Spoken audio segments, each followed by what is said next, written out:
We don't have to. We just skip things. If it's craft beer in Michigan sports, we may not be the authority, but we love a lot of work both on that. like a fat kid loves cake. All right. Real quick, State of my we're gonna talk some sports. basketball. I'm talking over my own drop. What am I doing? I saved 3 seconds though, so You've been hanging out with we're us. sitting better, right? But now you're explaining it. I know, right? It's like the Office when he's talking. Who was it? The bigger dude. What's Robert California? No. Stanley, your mic's off. Micah. Yeah, Stanley. Stanley's like talking and like cutting off like half the sentences and stuff to save time. But well, really, we're just wasting time having to explain this. Yeah. It's not Stanley. It's, I'm still what's trying his to name? figure out this. Oh no, yeah, button. it's not Stanley. It's the other guy, Kevin Kevin. Malone. Anyways, Huge Michigan fan. basketball, they solidified their tournament spot, in my opinion, with a 75-69 road win against Ohio State without Dickinson. The reputation of the Big Ten will help Michigan a lot, but they took care of business. That's really the biggest thing, is their back was against the wall. They were missing one of their best player, I think, most dominant player, most mismatched player, a guy that matters so much to this team, and they went out and took care of business on the road against a rival. Hats off to them, right? I was listening to it on the radio. I didn't even know Dickinson was out. I was listening about the last half of the fourth quarter, and I'm pumped and fist pumping with the family in the car. Come to find out, like hours later, Dickinson wasn't even playing. Yeah, so I kind of, when it comes to basketball, I'm kind of a second half guy. I don't really like to watch the first half. Yeah. Sometimes the last 5 minutes, and I feel like I watched everything. For sure. But like I remember like tuning in, I'm like, what is going on? Where's Dickinson? I haven't even heard his name. I haven't seen any of these, so I like look it up. Looking I'm on like, the bench. 0 minutes, 0 point, like nothing. I'm like, oh, something happened. Like crazy. But yeah, I mean, they took care of business. They went out and won. Currently, their projected seed is the last 4 buys, which what that means is they're like the last 4 in that doesn't have to play in the play-in game. Obviously, I think it's the 11 seeds, and is it a 7 seed that usually has to do a play-in game? Or is it? It's 16 and 11. Usually have to do play-in games. You're talking about the big tournament. Yeah, the big tournament. They're kind of set where they're projected to be an 11 seed, but not have to do that play-in game. So one of the 2 that doesn't have, or 2 of the 4, actually, I guess, that doesn't have to do in that play-in game. Which, I mean, I feel like they went out and did it. You know what I mean? They didn't back their way in playing bad basketball. They went in and won some really key games on the stretch. A few in the last 5 that were really big wins, and the quad 5 stuff goes way over my head. Don't get me wrong, but like they did it. They went out and earned it, and now they're in. And now what can they do? That's I think the biggest question. Right. First up, how high can they get too? Yeah. So the Big Ten tournament, they're going to open up against Indiana. Yep. At 11:30 on Thursday, and it kind of sets up pretty well. So if they get the win, they'll play Illinois, who's trickled in 1 seed, I guess, if you will. They're kind of stuck at the top there, the first 1 through 4. They're all pretty similar. But, like, I mean, it seems set up well that go in and win this first game, which Indiana is pretty desperate to try to get into the tournament themselves. Yeah. So it's going to be a good basketball game. Turns into a good win. Can they move their stock up? I don't know if it really matters at this point. You're in and just kind of roll with it. Just right? get like, in, yeah. Just get in and make sure things are right mentally with with Juwan Howard back, like all these things. It's just regroup and I don't know. Like I don't care if they win or lose this first game and or go on a massive run. It really doesn't matter to me because they're playing good basketball. I think it sure helps though. I think if you can, for a team like this to continue building for momentum, confidence more than anything, confidence in momentum. Absolutely, yeah. But at the same time, it's like I feel like they've already gained that confidence that they needed because there was probably a lot of doubt inside that room of how good they can be. Can it work? Well, I think we've seen that it can work. They just beat Ohio State without Dickinson and with Caleb Houston shooting like 0 of 10. Literally nothing. Or 0 of 11 or something. He didn't make a shot. Yeah. Terrence Williams stepped in and was the man. So there's the building confidence is true because people stepped up and as a team they won, but I'm still looking for some of those individuals to step up and gain the confidence.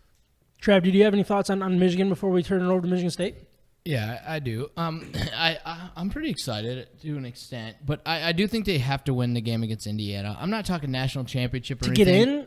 No, they're getting in, but I think just moving forward, a team hasn't won a national championship or made it to a national championship without getting to the quarterfinals in their tournament. Okay. So that's I thought you said without getting to the tournament. no, yeah, that'd be funny. That's true. It is a true statement. 100% But of the time. I kind of felt this all year watching 60%. Michigan basketball. Like I think at any moment they can beat anyone and they can lose to anyone. It's I know that's a stupid statement, Yeah. but it's just they're like the definition of that. If we get hot, I think of some of the past Michigan teams though. When you start riding a freshman like we did, with McGarry. Remember Mitch McGarry? Like so, if Classic. somebody just gets hot and goes, and who knows where that leads. And I think Michigan has a chance, and they still have a stud, and maybe one of the best players in the country. And One of the they biggest can- mismatches in the country. yeah, like he can take over a game. Yeah. We still have these guys, these freshmen that have been learning all season how to play, and they can still make shots. And then you got you got some veterans on that team that have been there for a while that haven't been as maybe what we expected all year, but it's still tournament time, and these guys are going to play hard just like every team will. And once every team starts playing hard and you have talent, you have an opportunity to make a run. It's frustrating to watch this team be so inconsistent on an individual play level. Like you'd watch, what just happened. Terrence Williams step in and fill in, and Devontae Jones had a huge game, 21 points. Huge. Right? 9 assists. So you look at the team, it's frustrating in one sense. Like, why can't all these guys just fire on all cylinders during the stretch all together? They might. But then part of it is it's kind of nice to have these guys that come off the bench or they're having a down game the game before, and then this game they're just going off, which is great. But it's that Jekyll and Hyde thing that Sam talks about often. You're absolutely right. Here's a run of games that Devontae Jones had earlier in the season. 9, this is points. 9, 6, 0, 4, 4, 3. That's a run. In the middle of the season, January 4th against Rutgers, 0 points. And yet, in the last 4 or 5 games, he's been the best player for Michigan, and he scored 21 and 9 against Ohio State, 25 and 10 against Illinois. Like, Yeah. we dogged him on the podcast a few weeks ago as the reason for this, and he could be also the reason why they can turn it around when and they need can get most. rolling. And just one last point, like you got guys like Diabate going off, making shots like a couple Diabate. games. Yeah, I always say that screwed up. Sorry, but like having his games a couple games ago where he's just going like he's got freakish talent. Oh, and then all of a sudden, like talented. if Houston just really starts saying screw it, I'm He's going. good. Like he's still a stud. Like and these guys, like again. All the regular season, they want it for themselves sometimes, or they're trying to like make their name, get drafted. When it comes to tournament time, like they're like all of us back when we played sports or we played that dart game earlier. Like you're a competitor, you're trying to win, and I Right. think that they're going to do whatever it takes. Sorry, You got to remember that this team's super, super young. Yeah. I mean, but they but have with Dickinson, some lead- that's the key. I think that's the real key piece. And also Juwan Howard leaving is also the key piece. They've played really well. But I think bringing them back. So this team. I'm not against unique. bringing it back. I mean, if they lose the first game of the Big Ten tournament and they lose the first game of the big tournament, then I think we can have that conversation because that's when things all get I'm saying, crazy. your coach gets kicked out of a game, your team responds. They've responded. Yeah. I think part of it is they got his back. Michigan State, they had a nice they got back on track, I think, with a win against Maryland on senior night, 77-67, and made Izzo the all-time winningest Big Ten coach, which is awesome. Congrats to him. I feel like it's just a big sigh of relief for Michigan State fans, right? Because it was, I think, the opposite, where it was like they played really good basketball early on. I mean, maybe a little overrated at times, but down the stretch here, they haven't looked good. And I think that's kind of the opposite of Michigan, is how bad they've looked and started to look better down the stretch. But getting back on track, like Maryland's not a win like Ohio State is. It wasn't a top 25 win, anything along those lines. But it's nice. It's nice to see. It's nice for them to get that type of victory. I feel like it's more important for Michigan State to go on a nice little run in the Big Ten tournament to gain that confidence. Because even with this win to end the season, I'm sure they're still not feeling that confident. I mean, what are we thinking about Michigan State here? I'm not a Michigan State fan. I'd be a little concerned going into the Big Ten tournament. I mean, I think they have both feet in the door for March Madness, no doubt. But it is concerning because this team has built a legacy on momentum in the second half of that season, going into the Big Ten tournament, and then moving on to the March Madness tournament. And it's huge, and it could either make or break what happens in that tournament. It's a little opposite of what I feel like Izzo teams have been in the past. Maybe start a little slow, not feeling it, and all of a sudden they're getting hot, and then they make a little bit of run, and it seems like they've been kind of falling apart. But I still think it's just a solid team. It's a great coach. They still have some good players on that team. Like I wouldn't want to face them. No, in a big game. And yeah, in any game like that, they're a decent like we start to look at tournament teams. It's hard to get past a team like Michigan State, right? The way they're built. Now, I think Ryan would know, but I don't remember a Michigan State team being this bad or Jekyll and Hyde at this point in the season.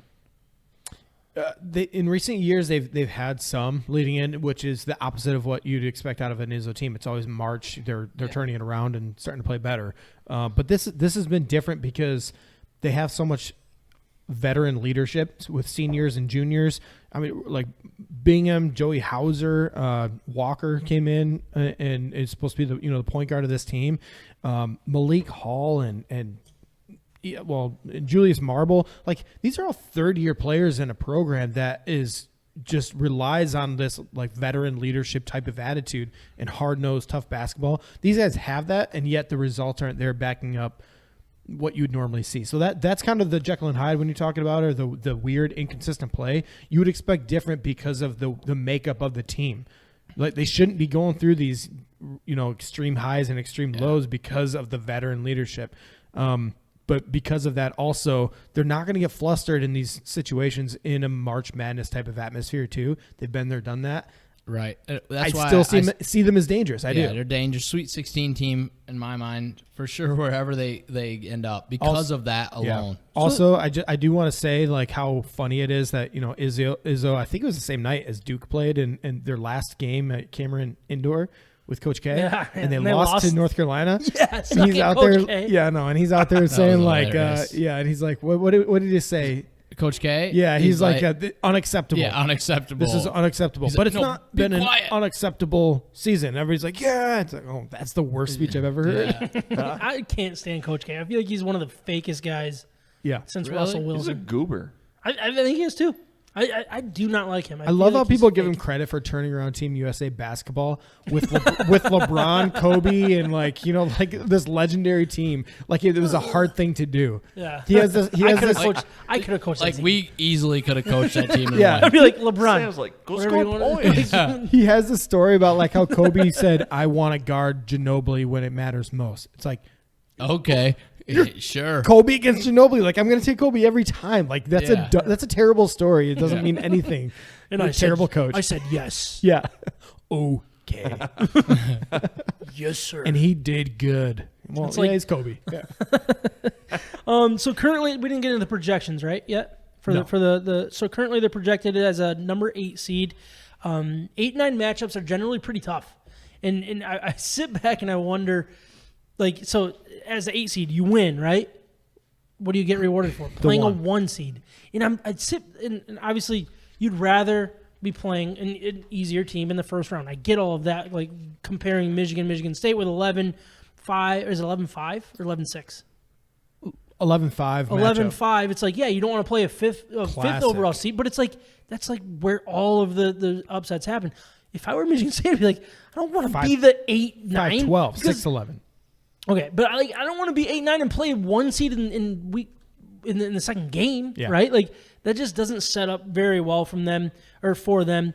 But the Big Ten tournament potential, I feel like they have an opportunity to go on a run. Like I said with Michigan, it's like they need it. They need to get out of that 8 seed, maybe move up to a 6 or a 7. Like that would be massive for this type of program because it changes the landscape of the actual big tournament. Now, they open up against Maryland. They should win that game. I mean, right? If not, look out because this could be really bad for Michigan State.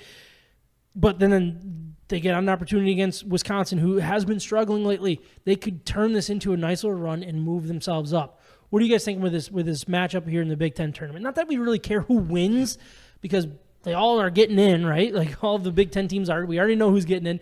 But how can you get it better? How can you gain that momentum and feel better about yourself? You feel better as a fan. I don't like the matchup against Wisconsin. I think Wisconsin's kind of made to beat the Sparties. I don't know. Like I feel like when they're healthy and things are going right. I don't know. Like I think Wisconsin and Michigan State are pretty similar this year in the sense of not really confident what they were going to be and a little bit of overachievement. Yeah, I just think Wisconsin's better. I do. I just think it's a bad matchup for Michigan State. But if Michigan State can win that game, it's a huge momentum swing for them. So great opportunity. I'm pumped about the matchup, even though I think Wisconsin's a bad matchup for them. I'm really excited for the opportunity for them to play them. Hey, anytime I see Brad Davison lose, love it. Is that Wisconsin's coach? Dude's a dirtbag. No. He's the player. Oh, the player. The player, he's So it shows how much I've watched basketball. No, he's super dirty. With Davis. Brad Davison? Brad? Yeah. He's who was the dirty player for Duke a few years ago? Grayson Allen. Yes, Grayson Allen. He's like another Grayson Allen, but in the Big Ten. Tripping people. A lot of tripping, a lot of elbowing and kneeing people in the crotch area. I mean, everyone just hates this dude. Interesting. I mean, rightfully so. He's dirty. Red Wings lost 9-2. It was ugly. Yeah. I didn't want to bring it up. Verano scored though. Yeah, Brad Davison. You're right. Yeah. Okay. I thought you were talking about Johnny Davis, but Brad Davison. Okay. Watch some Brad Davison every time I highlights. come You'll to get the angry. All right. every time I come to Every the time podcast, what? I'm going I to cut cannot- that every time I come No, to the I- podcast. Got him. That's going to be fun to have. Every time I cannot believe the quality of paper that Sam has at work. It's like It is pristine. we are like it makes me think of The Office in a whole different perspective. Like Why would you print anything on this? It's like, so perfect the way it is. so nice I feel like compared to the the education Biden regime scene. would hate us for that amount because that has to be hurting the environment. Oh my gosh, dude! I could sleep with this paper, like a blanket. It Sorry. should be what people. It should be the backsplash on people's ink in the kitchen, right? Like it's it such is good quality. so It probably nice. repels water. Like I gotta see if I have something in my bag that They can make coats out of compare it. because Yeah, this is amazing. I can send you the SKU number on quill.com. No, schools can't afford it. Well, they can, but they won't do it. They won't pay for it because they're paying you guys real good money, especially for thank your you. summer vacations. Appreciate it. Good segue into the next topic, though. What is the next topic? Education. Red Wings.